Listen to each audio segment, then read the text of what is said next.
আকাশবাণী আগরতলা স্থানীয় সংবাদ পড়ছি শর্মিষ্ঠা রায়। এখনকার বিশেষ খবর হলো, মুখ্যমন্ত্রী অধ্যাপক ডাক্তার মানিক সাহা রাজ্যভিত্তিক মুখ্যমন্ত্রী নিরাময় আরোগ্য অভিযানের সূচনা করেন।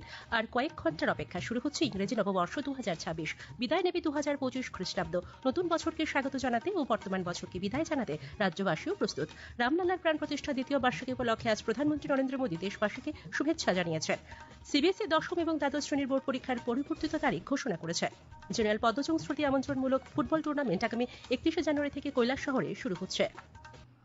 এখন বিস্তারিত খবর।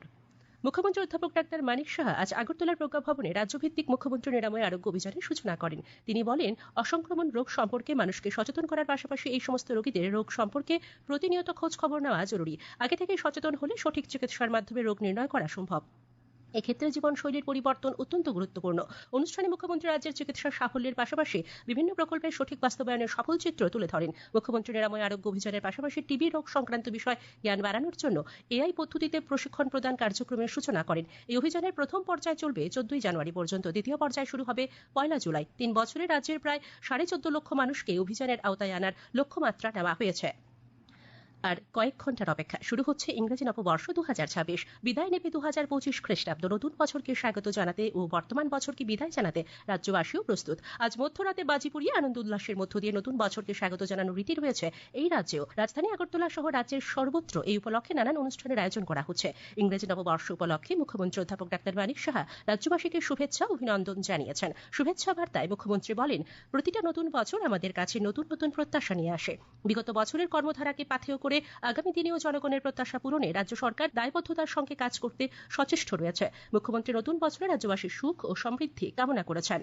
ইংরেজি বর্ষ বিদায় ও বর্ষবরণ শান্তিপূর্ণভাবে উদযাপন করতে দক্ষিণ জেলার জনগণের কাছে আবেদন জানিয়েছেন পুলিশ সুপার মৌর্য কৃষ্ণ চন্দ্রশেখর। আমাদের আকাশবাণীর দক্ষিণ জেলার প্রতিনিধি বিপ্লব বৈদ্যকে এক সাক্ষাৎকারে তিনি বলেন, জেলা জুড়ে ডিজে বাজানো নিষিদ্ধ ঘোষণা করা হয়েছে। নেশাগ্রস্ত হয়ে বেপরোয়া গাড়ি চালালে যানবাহন বাজেয়াপ্ত করা হবে। বছরের শেষে ঠান্ডায় যুবথবু রাজ্য। এই বছরের শীতলতম দিন ছিল আজ। শীতের আমেজ উপভোগ করার পাশাপাশি বৎসরান্তে বিভিন্ন পর্যটন কেন্দ্রগুলিতে বেড়েছে পর্যটকদের ভিড়। একই দৃশ্য লক্ষ্য করা গেছে সিপাহীজলা জেলার প্রতিটা পর্যটন কেন্দ্রে। এ নিয়ে আমাদের সিপাহীজলা জেলার প্রতিনিধি অভিজিৎ বর্ধনের একটি প্রতিবেদন। বছরের শেষ দিনে নির্মহল কসবেশ্বরী কালী মন্দির চত্বর সহ সিপাহীজলা অভয়ারণ্যে পর্যটকদের ভিড় ছিল চোখে পড়ার মতো। সাথে পাল্লা দিয়ে চলছে পিকনিক বা বনভোজনের আনন্দ। আসন্ন নতুন ইংরেজি বছর বরণ ও চলতি বছরের শেষ দিনটাকে স্মরণীয় করে রাখতে মশগুল 8 থেকে 80 সকলেই। বিগত দিনের সমস্ত অপূর্ণতা গ্লানি ভুলে নতুন ইংরেজি বছর 2026 সকলের জন্য নতুন বার্তা নিয়ে আসো, এই কামনা করছেন সিপাহীজলায় ভ্রমণ ও পিকনিক করতে আসা অনেকেই। এসছি বিশাগর আমবাগান থেকে। আমার নাম পূজা দেব। বছরের শেষ দিনে প্রচন্ড ঠান্ডার মধ্যে এসছি আমরা সিপাহীজলাতে পিকনিক করতে। একদম সকলে মিলে সেই শীতের আমেজটাকে যেন আমরা খুব ভালোভাবে উপভোগ করতে পারি। আমি আগরতলা থেকে এসেছি, অমিত রয়। তো আমরা প্রতি বছর নিয়ে এবছর বছরের শেষ দিনটা ভালোভাবে উপলব্ধি করার জন্য বেরিয়েছি। খুব ভালো লাগছে। সংবাদ কক্ষ থেকে রাহুল লোধ, আকাশবাণী আগরতলা। গ্রামোন্নয়ন মন্ত্রী শিবরাজ সিং চৌহান আজ বলেছেন যে নতুন প্রণীত বিকশিত ভারত রোজগার ও আজীবিকা মিশন গ্রামীণ আইন 2025-এর অধীন এমজিএনরেগায় নিযুক্ত শ্রমিকদের কর্মসংস্থান সম্পূর্ণরূপে সুরক্ষিত। দেশ জুড়ে কর্মরত এমজিএনরেগা কর্মীদের প্রতিনিধিদের সাথে ভিডিও কনফারেন্সের মাধ্যমে আলাপচারিতায় মন্ত্রী এই কথা বলেন। কেন্দ্রীয় তথ্য সম্প্রচার এবং সংসদ বিষয়ক প্রতিমন্ত্রী ডক্টর এল মুরগান আজ ভারত সরকারের 2026 সালের ক্যালেন্ডার প্রকাশ করেছেন। মন্ত্রী বলেন, ক্যালেন্ডার শুধুমাত্র তারিখ ও মাসের বার্ষিক প্রকাশনা নয়, এটি এমন একটি মাধ্যম যা ভারতের রূপান্তরের যাত্রাকে প্রতিফলিত করে, প্রশাসনের অগ্রাধিকারগুলি তুলে ধরে এবং 2047 সালের মধ্যে বিকশিত ভারতের লক্ষ্যে সম্মিলিত সংকল্পকে পুনর্নবীকরণ করে। এই ক্যালেন্ডারের থিম ভারত এট 2026, সেবা, সুশাসন ও সমৃদ্ধি। এমন একটি ভারতকে উপস্থাপন করে যা তার পরিচয়ে সুরক্ষিত, তার প্রতিষ্ঠানগুলিতে শক্তিশালী এবং তার দীর্ঘমেয়াদী দৃষ্টিভঙ্গিতে স্পষ্ট। এখন খবর শুনছেন আকাশবাণী আগরতলা কেন্দ্র থেকে। আকাশবাণীর সংবাদের আপডেট পেতে লগ ইন করুন www.newsonair.com, news on air app এবং টুইটার ও ফেসবুক প্ল্যাটফর্মে। ইউটিউবে লক্ষ্য করুন নিউজ অন এয়ার অফিসিয়ালে। এছাড়াও আকাশবাণী আগরতলার সংবাদ আপডেট পেতে টুইটার ও এক্স হ্যান্ডেলে আকাশবাণী নিউজ আগরতলা, ফেসবুকে এআইআর নিউজ আগরতলা এবং ইউটিউবে আকাশবাণী নিউজ আগরতলা। উত্তরপ্রদেশের অযোধ্যার পবিত্র ভূমিতে পালিত রামলালার প্রাণ প্রতিষ্ঠার দ্বিতীয় বার্ষিকী উপলক্ষে আজ প্রধানমন্ত্রী নরেন্দ্র মোদী দেশবাসীকে শুভেচ্ছা জানিয়েছেন। সামাজিক মাধ্যমে শ্রী মোদী এই বার্ষিকীতে বিশ্বাস ও ঐতিহ্যের একটি ঐশ্বরিক উৎসব হিসেবে বর্ণনা করেছেন। ভারতীয় আবহাওয়া দপ্তর আইএমডি ত্রিপুরায় তাদের দ্বিতীয় ডপলার রাডার স্থাপন করবে। এর জন্য রাজ্য সরকার জমি দেবে। আজ মহাকরণে সাংবাদিক সম্মেলনে আইএমডির director general doctor Mrityunjay Mohapatra এই কথা জানান। তিনি জানান, আজ মুখ্যমন্ত্রী অধ্যাপক ডাক্তার মানিক সাহার উপস্থিতিতে জমি প্রদানের বিষয়ে রাজস্ব সচিব ব্রিজেশ পান্ডে এবং আইএমডির ডিরেক্টর জেনারেল ডক্টর মহাপাত্রের মধ্যে সমঝোতার স্বাক্ষর হয়। ডক্টর মহাপাত্র বলেন, দক্ষিণ ত্রিপুরা বিলোনিয়ায় এই ডপলার রাডার ও ওয়েদার স্টেশন স্থাপন করা হবে। ত্রিপুরায় আবহাওয়া পূর্বাভাস সহ আরও ভালো তথ্য আদান প্রদানেই এই ওয়েদার স্টেশন স্থাপন করা হবে। সাংবাদিক সম্মেলনে রাজস্ব সচিব ব্রিজেশ পান্ডে জানান, বিলোনিয়ায় ওয়েদার স্টেশন স্থাপনে রাজ্য সরকার 0.22 একর জমি দেবে।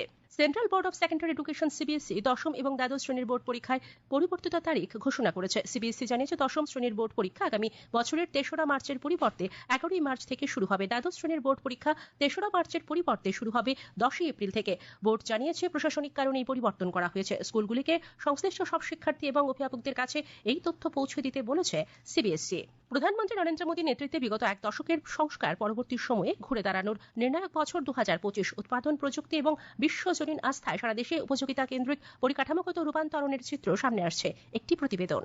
ক্রমবর্ধমান প্রত্যক্ষ বিদেশি বিনিয়োগ, শিল্প উদ্যোগের সামর্থ্য সম্প্রসারণ এবং আন্তর্জাতিক সরবরাহ শৃঙ্খলায় নির্ভরযোগ্য অংশীদারিত্বের ক্ষেত্রে শুধুমাত্র দ্রুত বিকশিত বাজার হিসেবে উঠে আসছে না, 7.8% অগ্রগতির লক্ষ্যমাত্রা নিয়ে বিশ্বের নতুন উৎপাদন ইঞ্জিন বা চালিকা শক্তি হিসেবে নিজেকে প্রতিষ্ঠিত করেছে ভারত। আর সেই লক্ষ্য পূরণের কেন্দ্রবিন্দুতে রাখা হয়েছে উৎপাদন ক্ষেত্রকে। প্রধানমন্ত্রী নরেন্দ্র মোদীর নেতৃত্বে ভারতে নির্মাণ করার নীতিগত সিদ্ধান্তে সাড়া দিয়ে বহুজাতিক সংস্থাগুলি নিজেদের কারখানা অন্য জায়গা থেকে সরিয়ে ভারতে নিয়ে আসছে। ফলে কর্মসংস্থান এবং যুব অংশের জন্য সুযোগ অনেকটাই বেড়ে গেছে। শিল্পোদ্যোগ, বিশেষ করে প্রতিরক্ষা সামগ্রী রপ্তানি প্রোৎসাহন অভিযানের আওতায় উৎপাদন ও রপ্তানির বিষয়টা ইতিবাচক মাত্রা পেয়েছে নিঃসন্দেহে বলা যায়। রাহুল লোধের প্রতিবেদন, সংবাদকক্ষ থেকে সুমন ভট্টাচার্য, আকাশবাণী, আগরতলা। প্রাক্তন প্রধানমন্ত্রী এবং বিএনপি চেয়ারপারসন বেগম খালেদা জিয়ার দাফন আজ ঢাকায় রাষ্ট্রীয় মর্যাদায় সম্পন্ন হয়। ভারতের বিদেশমন্ত্রী ডক্টর এস জয়শঙ্কর এবং নেপাল, শ্রীলঙ্কা, পাকিস্তান এবং অন্যান্য দক্ষিণ ও দক্ষিণ পূর্ব এশীয় দেশগুলির প্রতিনিধিরা শেষ শ্রদ্ধা জানাতে সেখানে উপস্থিত ছিলেন। ত্রিপুরা হ্যান্ডলুম অ্যান্ড হ্যান্ডিক্রাফট ডেভেলপমেন্টের কর্পোরেশন লিমিটেড এবং দক্ষিণ ত্রিপুরা জেলা প্রশাসনের উদ্যোগে আজ থেকে সাবরুম মেলার মাঠে শুরু হয়েছে